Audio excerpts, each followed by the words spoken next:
જેની ગતિમાં છે પ્રગતિ, જેના રસ્તાઓમાં રાષ્ટ્રનું ભવિષ્ય છે, એવું આપણું મહાનગર અમદાવાદ. માનનીય વડાપ્રધાન શ્રી નરેન્દ્રભાઈ મોદીના વિકસિત ભારતના સંકલ્પથી પ્રેરિત, માનનીય કેન્દ્રીય ગૃહ અને સહકારિતા મંત્રી શ્રી અમિતભાઈ શાહના સચોટ માર્ગદર્શન અને મુખ્યમંત્રી શ્રી ભૂપેન્દ્રભાઈ પટેલના દ્રઢ નેતૃત્વ હેઠળ ગ્લોબલ ઇન્ફ્રાસ્ટ્રક્ચરની નવી પરિભાષા લખી રહ્યું છે અમદાવાદ મ્યુનિસિપલ કોર્પોરેશન, જેનું ઉત્તમ ઉદાહરણ છે એસજી હાઈવેના હૃદય સમાન ઉત્તર પશ્ચિમ ઝોનમાં પકવાનથી ઇસ્કોન સુધીના 750 મીટર લાંબા આ સ્ટ્રેચનો કાયાકલ્પ.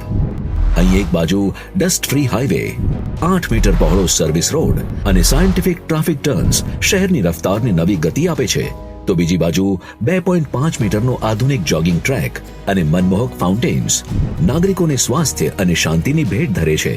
એક બાજુ હાઈ ટેન્શન લાઈનોને સુરક્ષિત ડિઝાઇનર ગ્રીલ્સથી કવર કરીને થયું છે બ્યુટિફિકેશન, તો બીજી બાજુ વોર્મ વ્હાઇટ લાઇટ્સ અને કાઇટ મ્યુરલ દ્વારા સાંસ્કૃતિક વારસાને ઉજાગર કરવાનો થયો છે પ્રયાસ. અહીં પરગોલા અને કલાત્મક સીટિંગ વ્યવસ્થામાં બેસીને પરિવાર સાથે ગાળેલી દરેક પળ યાદગાર બનશે.